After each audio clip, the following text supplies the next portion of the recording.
Welcome to the New York City Bar Association podcast.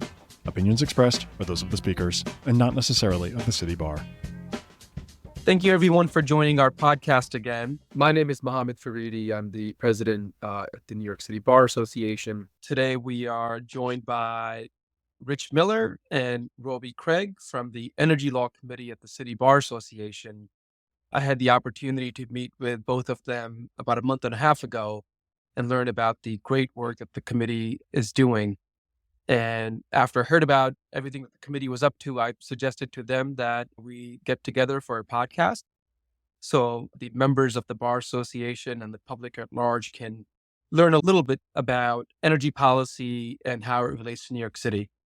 So why don't we begin with introductions? Rich, Robie, can you just provide everyone a brief background as to your professional background? Okay, for me, this is Rich Miller speaking.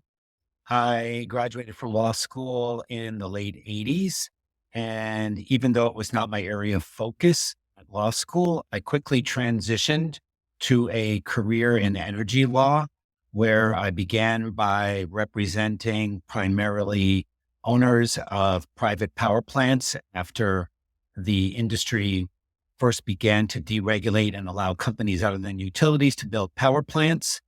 I then moved on to be chief of energy policy for New York City from 1998 to 2003.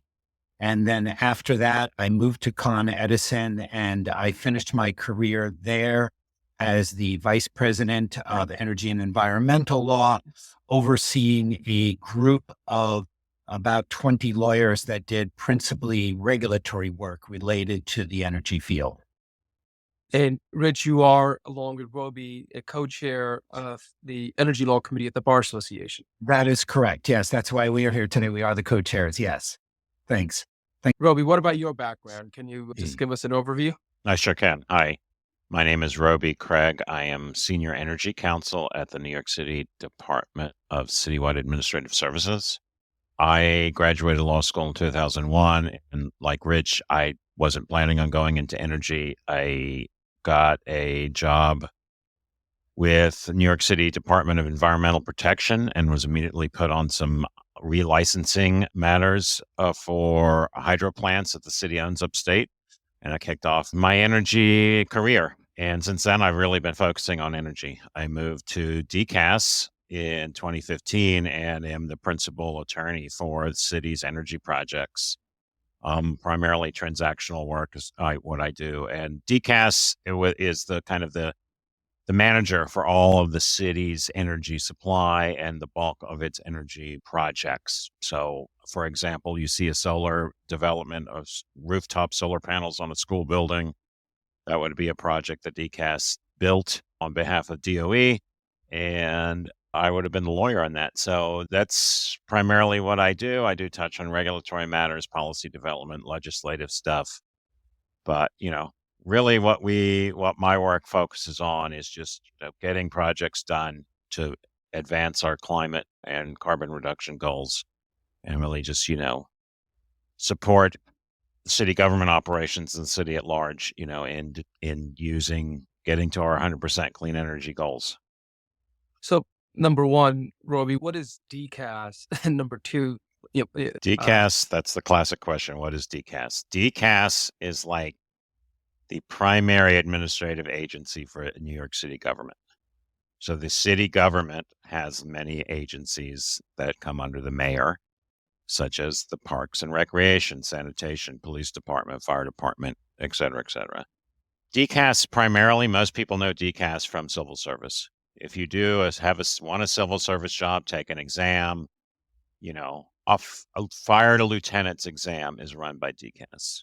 Challenges to civil service issues, employment issues within city government run through DCAS. DCAS also houses City Fleet, which is really more than adjacent to my business because that's where all the EV is happening. All the electric city vehicles, Parks Department, Sanitation, Police Department are all procured by the City Fleet, which is housed within DCAS.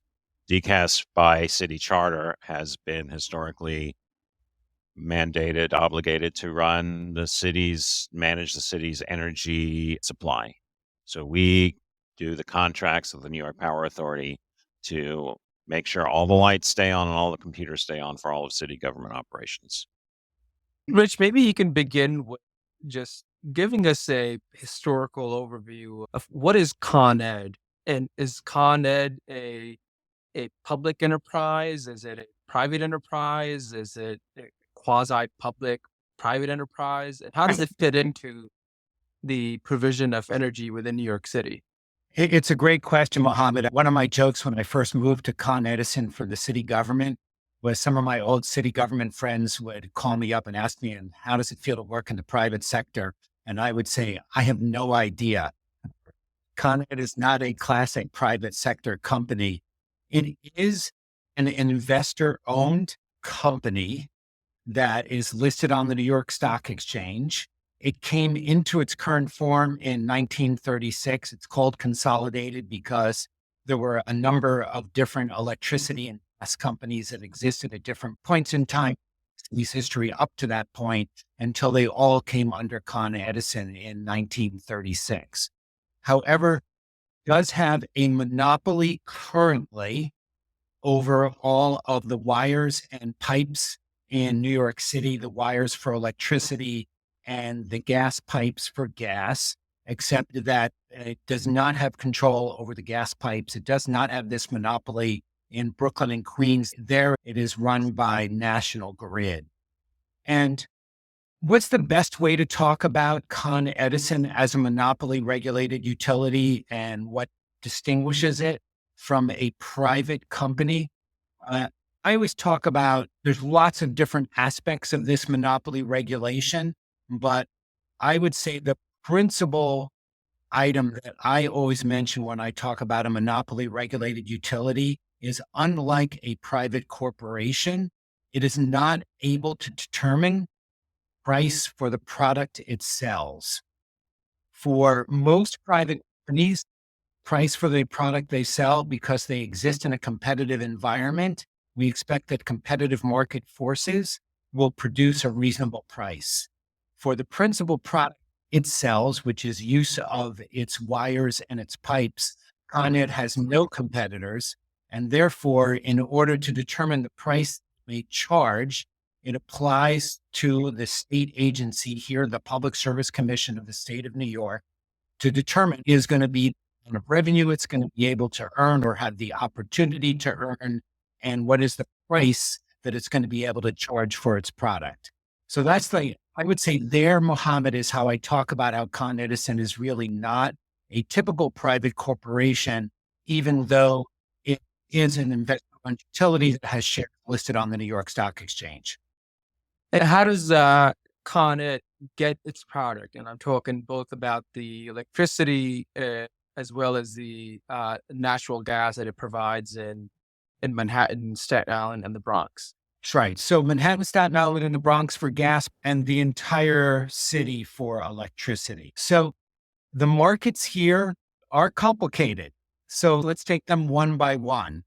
In electricity, prior to 1998, Con Edison had control of the electric supply chain from top to bottom. It owned all the power plants that supplied New York City. And when you wanted to buy electricity supply, as opposed to just use of Con Ed's wires, you only had one potential supplier, Con Edison.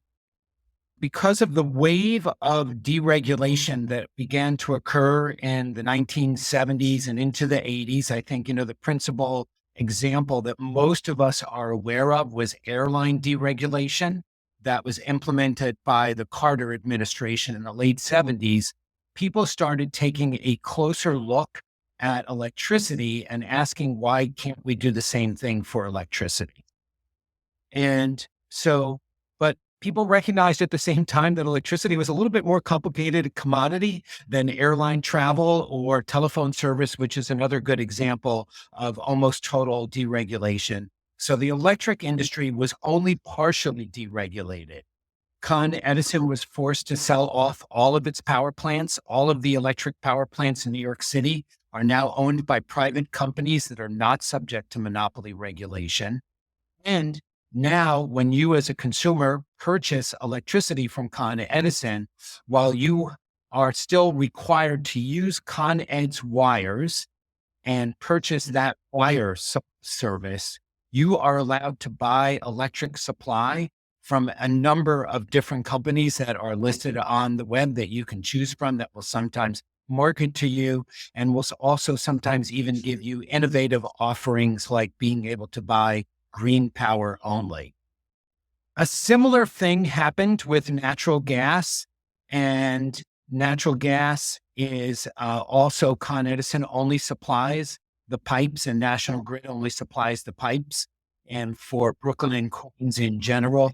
And then here again, if you want, you can try and buy natural gas from a different supplier.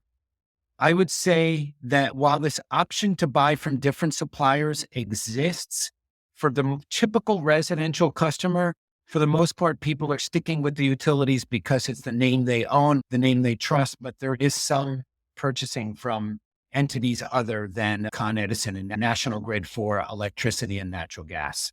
So let me ask both of you from your standpoints, where is New York City going in terms of energy? What's on the horizon? We're all concerned about the impacts of climate change, and therefore New York City is looking to achieve a total transformation of its energy system so that it is supplied entirely by clean energy. And there's always been concerns with climate change and air pollution from fossil fuel that is usually used to make electricity in particular. Natural gas also creates some emissions when it's burned, and it's the principal way most of us heat our homes. However, because of recent findings by the International Panel on Climate Change, that we need to limit the increase in world temperature to 2 degrees at most, with 1.5 degrees being a goal. There is a goal to move towards a zero emission energy system by 2050. So New York is part of those goals. And I would like to just emphasize here the importance of New York City, that the UN does note that we're still in a stage where people throughout the world are moving from countrysides into cities. This can have both a positive and negative impact for emissions. In less developed countries, less wealthy countries, people moving to cities usually means they make more money and they consume more goods and services, which results in consumption of more energy. In wealthier places like New York City, and New York City is the best example of this in the United States, when people move into cities, they actually consume less energy, mostly because, and I think we know this well in New York City, they live in smaller living spaces that are just use less energy to heat and cool, and they tend to own much fewer cars if they own a car at all, and to rely on transportation methods like subway, buses, walking, and bicycling, because distances are much shorter. And these are obviously much more environmentally beneficial areas of transportation. So for that reason, New York City is hugely important in terms of its efforts to become a cleaner city, something that we would all want. We all want fewer emissions, less air pollution. I would just add, in terms of the global issues and the importance of New York City as a global city, that the world will be watching us on how we go ahead and achieve these goals. Is there a benchmark out there or some organization that compares how New York City is doing relative to other large cities of its type in terms of energy efficiency and moving towards zero emission? The World Bank actually recently issued a study talking about how cities are super important for measuring progress on climate change, and good metrics have not yet been developed for cities in terms of measuring their emissions. There is an international organization called ICLEI that generally looks at the progress of cities. For those who are interested in looking it up, it's ICLEI are the abbreviations for this organization, as some interesting information about cities and the progress that they are making on climate change. I will note that in general, the American Council for the Energy Efficient Economy looks at how efficient cities are overall, but does not, as far as I am aware, have specific information about per capita carbon dioxide emissions. I would say from what I have done in my own research, Muhammad, on New York City and looking at research by some private nonprofit entities, that we know it is absolutely certain that New York City has the lowest per capita emissions of greenhouse gases of any city in the United States by a substantial amount. And in fact, if you look at the United States from a statewide basis, New York State is the lowest or the second lowest state in emissions per capita of greenhouse gas emissions. We might look at a state like Vermont as being sort of like a rural state where everybody cares about the environment, but actually its greenhouse gas emissions are much higher than New York State. And the reason because of New York City, because we simply live in smaller dwellings and are much less likely to use a car to get around.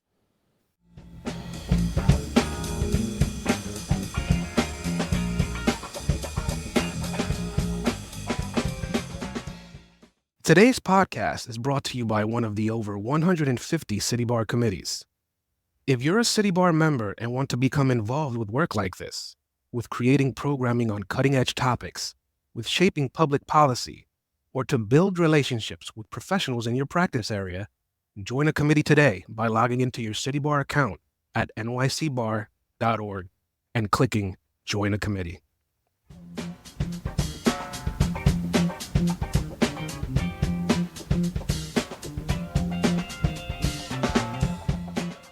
So let's go back historically for a moment to the time when New York City became an electrical city. I take it that's sometime in the late 1800s or so.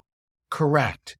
And So New York City is, for many historians, and I've written some articles in this respect, is the place where the electric age truly began. And it began on September 4th, 1882, when Thomas Edison started up what people call his Pearl Street Station in Lower Manhattan at the corner of Pearl and Fulton. And if anybody wants to go that corner, and they can see that there's probably a plaque on the building noting that Edison started up his plant there.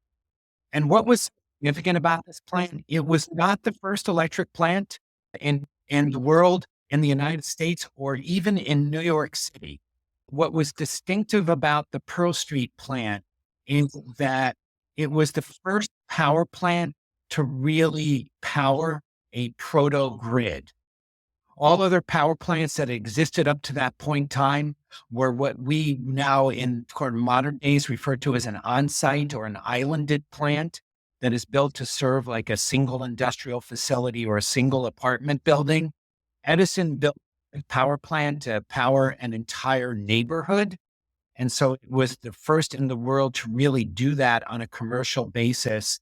And I will note just for the record, in terms of Thomas Edison being a smart entrepreneur, that he chose Lower Manhattan for two very specific reasons. It was where all the banks were. And also at that point in time, it was where all the newspapers were. For those who are New York City history buffs, they may remember that it was the street opposite City Hall called Park Row, which is where all the newspapers were located in New York City. And that was part of the original neighborhood that he lit up along with the banks. He stood in the JP Morgan's offices with JP Morgan to watch the light bulbs go on for the very first time in JP Morgan's offices from a neighborhood power plant. And he did get an article in the New York Times the very day because the time its offices lit up by that plant when it started up on September 4th, 1882. so was that a private or a public endeavor at that time? So it was a totally private endeavor from Edison. And he had to get private investors to back him. The reason he was successful in getting private investors was because he had already become famous that point in time as being the first person to create a commercially viable incandescent bulb. And that was really the initial race in terms of really trying to light up cities. There was another form of lighting called arc lighting that I won't go down the rabbit hole of all the technical reasons why, but it was an extremely bright light bulb that was not feasible for indoor lighting. And so everybody was trying to create the first incandescent bulb, and Edison was the first one to do that. And so that was what enabled him to think, I can now take the next and light up an entire neighborhood. And so he was the first one. If I can just add one little historical note here, New York City, like many cities, already had gas lighting throughout the city that was both indoor and outdoor. And so Edison basically said his goal at that time as a driven entrepreneur was to outcompete and beat the gas companies and drive them out of business. So how is it that if this began as a private endeavor, that it became a public endeavor over time, and then ultimately, as you spoke about earlier, began to be deregulated? Yeah, so great question, Muhammad, because I think one of the things, as you can tell, a history buff here on electricity, gas lighting was in New York City since the 1830s, and it was both indoor and outdoor lighting. And it was regulated somewhat, but it wasn't viewed as an essential commodity. And electricity, once Edison first started up electricity plants and serving neighborhoods, then energy all of a sudden became viewed as an essential commodity infected with the public interest. So what happened? First, the plant started up in 1882, and 8 years later, in 1890, New York State adopted the first important law regarding the regulation of public utilities. And then this law, however, did not fully implement monopoly regulation. What it did do was create an obligation to serve for both gas and electric utilities, saying that if a customer came to you and wanted gas or electricity, you had to give them. But really interesting historical event in New York's energy history is that then there was a gubernatorial election in 1906 between the famous William Randolph Hearst against Charles Evan Hughes, who went on to become a Supreme Court justice. And one of the principal issues in that campaign was whether utilities should be owned by the government, in particular electric utilities, or whether they should be private companies like Con Edison, subject to strict regulation. Charles Evan Hughes won that election. As a result of that election, New York State was one of the first states in the country to adopt what was called a public service law or a public utility law that called for moving electricity towards monopoly service where it would be subject to strict regulation. And actually, the core principles of that law have never changed, which is that utilities have the obligation to provide safe and reliable service at just and reasonable rates. You know, Charles Evan Hughes was also a president of our association from 1927 to 1929. Huh. Interesting. Great part for me. Thank you. So you said earlier, Rich, that New York City is striving towards having clean energy. Is there a regulatory or legal mandate to that effect? Yes. So the principal law that New York State adopted in around 2019, 2020 as the title of the Climate Leadership and Community Protection Act. The insiders, of course, always like using an abbreviation for it, which is the CLCPA. I think for simplicity's sake, Robie and I will just call it the state's Climate Act from here on in. And this law provides that, in particular, that in order to reach the goal of an 85% reduction in greenhouse gases economy-wide by 2050, that we need to have a net zero electric system by 2040. And then it has some intermediate goals in order to get there. items like that are 70% of New York State's power has to come from renewable energy by 2030. That there has to be 9,000 megawatts of offshore wind by 2035. And it probably not surprise you, anyone who's listening to this, or you, Muhammad, that the principal source of consumption of electricity in New York State and the place that never sleeps is New York City, right? We're close to 40% of all consumption of electricity in New York State. So obviously, in order to reach these goals, having New York City over to a cleaner electricity system is going to be a major component of achieving these clean energy goals. I've heard the phrase environmental justice. I think I know what that means. There's I think a lot of different definitions of that concept. So what is environmental justice, and how does it play into the goal that New York City and state have set for themselves?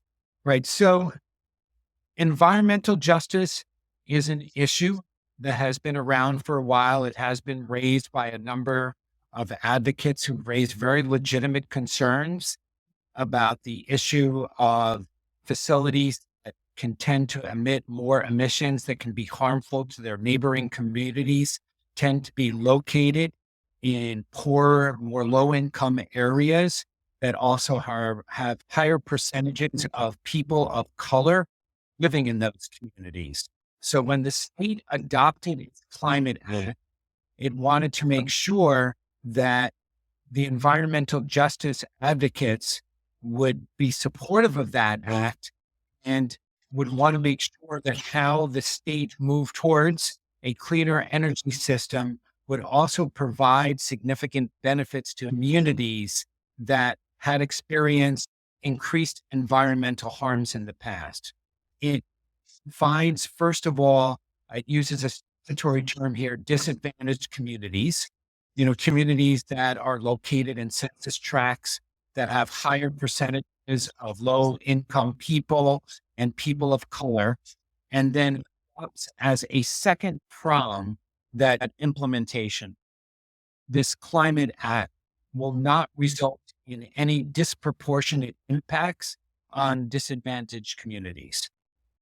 And then went one step further, which was an important step also for the state to take, which was to say for really any project might be implemented or approved by any other governmental agency, it should also be looking at those environmental impacts and making sure they're not a disproportionate impact.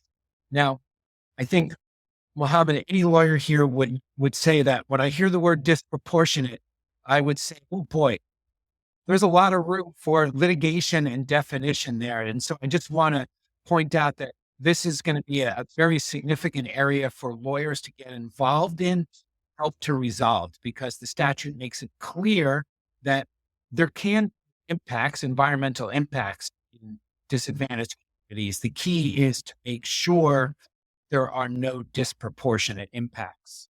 Going back to the statute, does it have any requirements about the delivery of clean energy and the price of that delivery, whether it has to be reliable or reasonable? Or, for instance, utilities can charge consumer exorbitant amounts to deliver energy? Right. So first of all, Muhammad, if I may make a quick clarification here. So I did speak previously about how Con Edison and other electric utilities in this state actually don't own power plants anymore. And so, I think when you think about traditionally like a utility, you think about companies like Con Edison and National Grid, or live in Westchester, about New York State Electric Gas. Those companies are not allowed to own the renewable facilities that the state is seeking to encourage right now. So when we speak about, how we're going to make sure that exorbitant prices aren't charged for renewable power, this is actually not being charged by the utilities themselves. The utilities are actually a pass-through of the costs of building these renewable facilities like wind and solar. And the state actually runs a competitive bidding process through a government agency called the New York State Energy Research and Development Authority to help keep those prices down. Now, I just like to broaden, Muhammad, it's okay, your question out a little bit more, because I think, obviously this is an important insider issue, people who study this a lot, but I also think most people are generally aware that wind and solar, which is what the resources that we're looking to increase, are intermittent resources. They depend on shining and blowing. And then also really going to have a lot of wind. The wind needs from offshore, and building off wind farms and then connecting them to the grid in New York City is not going to be an inexpensive endeavor. So because of this, when the state adopted these goals that said that the Public Service Commission should be processes in place to have more wind and solar, and did say that the Public Service Commission can suspend or modify these goals. And I'm speaking at a high level here and not use the strict statutory language if it sees concerns with respect to pricing or reliability. And I think, lawyers are going to have a very important role here. I would say a vital role in helping to define how we address these questions. And it is one of the things that our community is thinking about trying to put report out this year in terms of helping aid public discussion over what are very real issues about pricing and reliability. And obviously, note, and pricing, when you look at, when you want to improve the environment, unfortunately, it's usually not free. It usually has a cost. And congestion pricing, our recent example of congestion pricing for New York City, is a great example of how sometimes the insiders, the energy insiders, may get a little bit ahead of the public and the politicians in terms of thinking this is a good goal. And then the politicians may say, hold on, I'm not sure I really want to do this, and deal with the issues that may come from raising prices, even if it had all this, these beneficial impacts. So I think helping to frame the discussion on this is going to be very important to help people understand how there's going to be price increases, just like there would be with congestion pricing, but there will also, at the same time, significant environmental benefits. And the question, how do we find answers to the questions of what is accepted or disproportionate in terms of those impacts, so that at least still move with what are very important public policy endeavors. So aside from this particular statute that you were speaking about, are there any other state laws that are relevant to the delivery of energy in New York City? So, and here I'm going to bring Robie in to talk a little bit more about this act. But with the way I would talk about this, Muhammad, is we're back at the 1906 gubernatorial election between William Randolph Hearst and Charles Evan Hughes. There are a number of stakeholders who are concerned about the clean energy transition being too expensive. And so recently we had a law adopted in New York called the Build Public Renewables Act. New York State has the largest and significant public utilities in the United States, the New York Power Authority. Robie has already mentioned that. The Power Authority supplies electricity for New York City. And that act is asking New York Power Authority to start building renewable power facilities in New York State. And it'll be very interesting to monitor how that is implemented by the New York Power Authority, the degree to which there may be friction associated with how New York implements that act, because there are some important environmental and customer stakeholders that like to see New York Power Authority implement it very aggressively. If I may, I think there is still a substantial argument on the other side that if a private company builds a wind facility or builds a solar facility, makes a mistake, the loss is on that private company. If NYPA builds the Power Authority, it will have a very strong argument. It's not a private company. It has to pay off bondholders.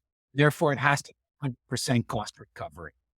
And I think that's what it is in this public policy debate right now, is that there are believe that NYPA does not need private sector return, which is obviously higher than a bond return, that renewable power will be cheaper if it's built by New York Power Authority. I would just add, I think there's legitimate concern on the part of some policymakers, at least, that they would rather have the private sector build these facilities so that if one goes south and doesn't work, cost is on the shareholders of that company, not on the taxpayers or customers in this state. So from your standpoint, working in New York City, how is the city going to meet the requirements to achieve the clean energy goals set forth by the state? Well, I think Rich has touched on some items. I think, just from a bottom line is to support the, transmission development and onshoring of offshore wind and any other upstate renewables, whether that's onshore wind, hydro, et cetera, bringing in to the city via, large transmission projects to, actually inject the clean energy into the city's distribution. That's one thing. I mean, we as city government have been working on a project, the Champlain Hudson Power Express, which is a transmission line that runs from Canada to Astoria that brings in a Canadian hydro from the province of Quebec. That's currently under construction. There's another line proposed that brings upstate wind power and solar farm power into New York City directly via, a direct current transmission line. We have many offshore wind projects in development. The key to these projects and the key to making them benefit New York City is to find ways to make transmission cost effective. We need to have economic projects and we need to have the interconnection facilities. And really, if I can just get back to this environmental justice issue, which I think in a lot of ways is a land use issue, because where historically the power plants had been sited, where even outside of the power sector, waste transfer stations get sited, where these, offshore wind interconnection facilities will get sited, where large utility scale battery storage facilities, which are integral to our clean energy goals, where those are going to get sited, could potentially, they will have environmental justice impacts. And we as the city government are extremely mindful of this. We're watching this constantly. We will be working to, mitigate these issues as much as possible. And, it's a land use issue because where the land is available for certain of these facilities, we need to balance, the community's needs with the developers' needs and with, the city government's needs of bringing in power. And let's say it's in a park, let's say it's impacting a hospital or a school, or, there are issues in the community regarding battery storage, they're concerned about its safety, so that it's a rigorous process. And honestly, sometimes it's going to be a long-term process. And I think folks need to understand that this is the dates that get put out there by legislative bodies look great and they're very aggressive and we strive to meet those. But in reality, the chances of meeting them are debatable, given also the importance of the environmental justice issues and, stakeholder review, community involvement. But, just what we as city government are doing is, honestly, we're building more solar. That is our primary goal.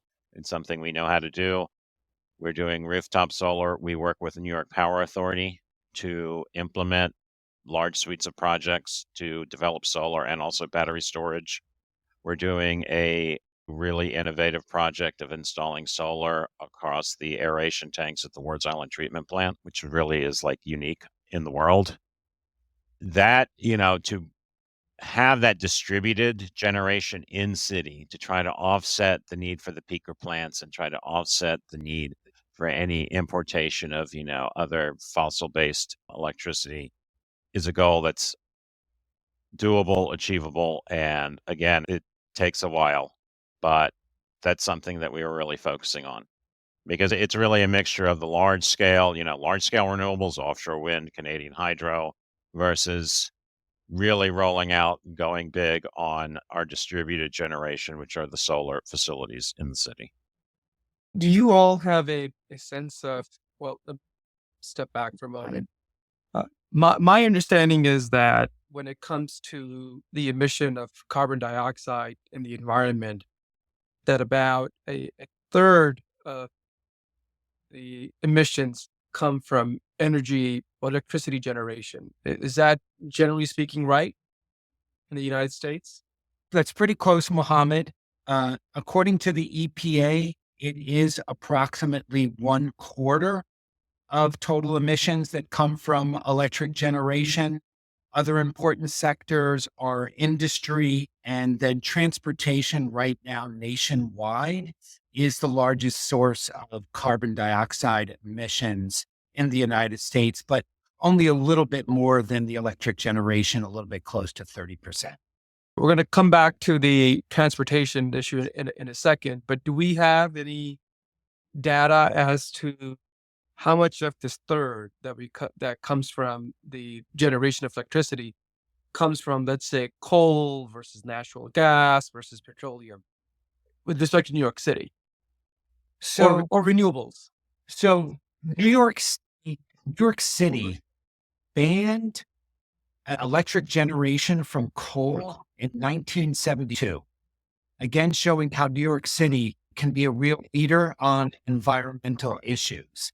So, and there's not much coal left in New York State anymore. And because of the change in techniques for being able to obtain natural gas, making it plentiful and cheaper, there has been a significant decline in coal generation nationwide. But focusing back to New York City right now, the one thing that was highly controversial for New York City, for a lot of climate change advocates, is the fact that the Indian Point power plants were closed in 2020 and 2021. And as a result of that, the electricity that supplies New York City is now pretty close to almost entirely natural gas. And we lost a significant proportion of what was zero emission electricity for New York City. And switching to transportation, what's on the horizon for New York City in terms of electrical cars? Obviously, that only solves a part of the problem because electrical cars require electricity. But if you have to make a decision between buying an electrical car and therefore using up the electricity that's necessary to charge the car versus getting, let's say, a hybrid car, what decision should a consumer who cares about the environment make? And how is New York City helping the consumer make that decision? I mean, I think I could take this one. Well, from an infrastructure standpoint, the city government obviously supports electric vehicles, and we need really widespread vehicle charging that's open to all primarily. The sourcing of that energy, if I can just kind of go back, I think the figures are roughly in city, the emissions are, I'd say 20 or 30%, vehicles, transportation, and then 60 to 70% buildings regarding like a carbon emission.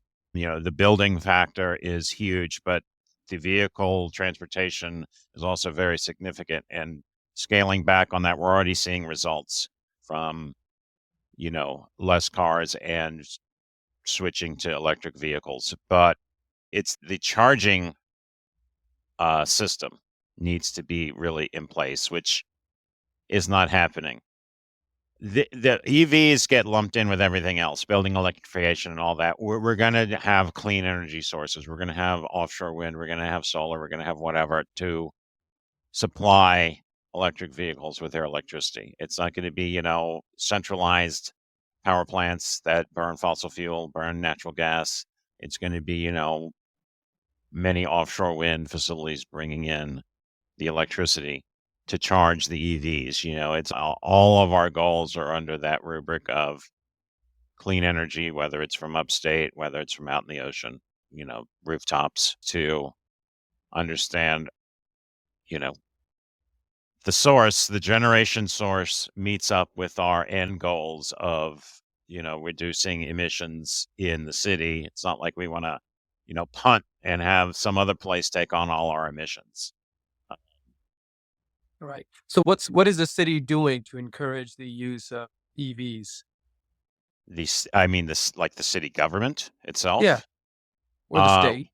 Well, the state, I think the state is giving, Rich, you might know, I believe there are credits, certain tax credits and certain NYSERDA incentives for owning EVs. I know Con Edison has incentive programs to support charging infrastructure. We in city government and with the city fleet are involved in many programs that Con Edison sponsors to help roll out and build out the EV charging infrastructure. Because right now, EV charging in the city is kind of sporadic. It's few and far between. And between that and like effective battery storage, if we had battery storage linked up with EV charging, I think that could go a long way, where you could store, offshore wind source electricity, store it on site of an EV facility, a charging facility, and then be able to charge when, there's not active generation coming in. But, that's primarily the incentive, is to provide effective means to procure charging contractors to come in and build and install the charging apparatus.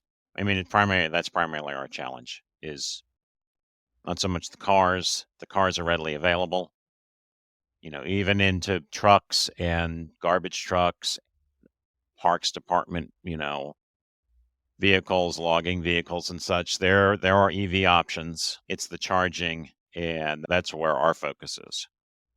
I would agree with Robie, Muhammad, that the real focus these days is on trying to increase the number of chargers in New York City. And obviously, this is one of the ways New York City is unique, right? We're not talking.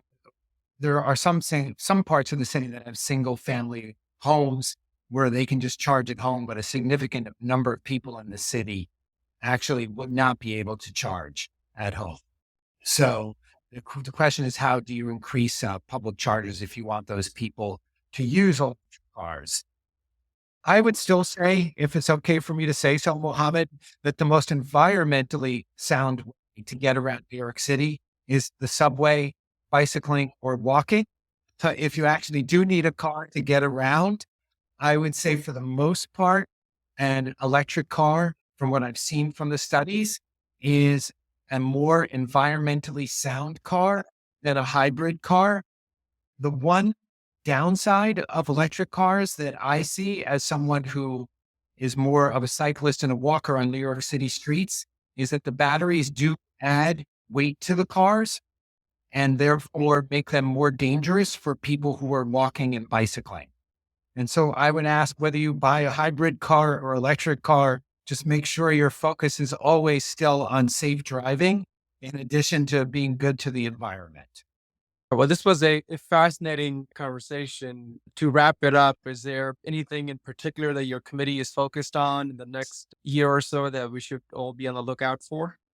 I think we will be looking to how the CLCPA and the Build Public Renewables Act, how they plan to be enforced, potential litigation challenges, and trying to understand those, whether challenges are made during the course of this upcoming term of the committee, or, kind of hypothetical challenges, working on those items. And also, how, like Local Law 97, which is the city's kind of CLC adjacent legislation, how that's going to get implemented and, potential challenges to that. I think we want to understand the landscape of litigation against our climate laws. That's going to be some of the work that we're looking at.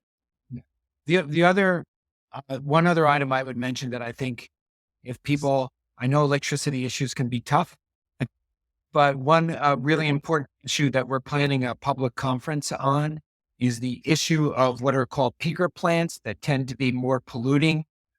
And some of them are located in environmental justice communities in New York City. There's a debate going on about how we can shut those plants down when they may be needed for reliability in New York City. And obviously, electric reliability in New York City is just so important, given how much more we already are reliant on electricity for moving around in subways and elevators compared to most other places in the United States. And the concerns of everyone who lives in those communities is certainly legitimate.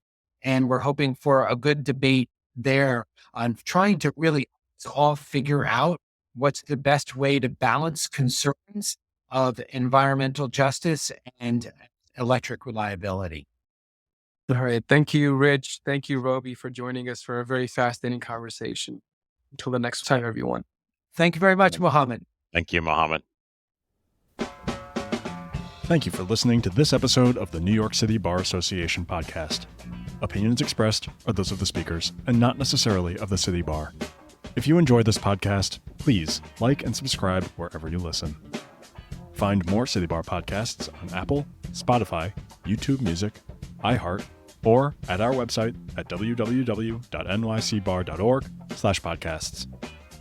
Be sure to check out This Lawyer's Life, a professional development podcast where we talk with lawyers about seizing opportunities, learning lessons the hard way, and about what makes them tick.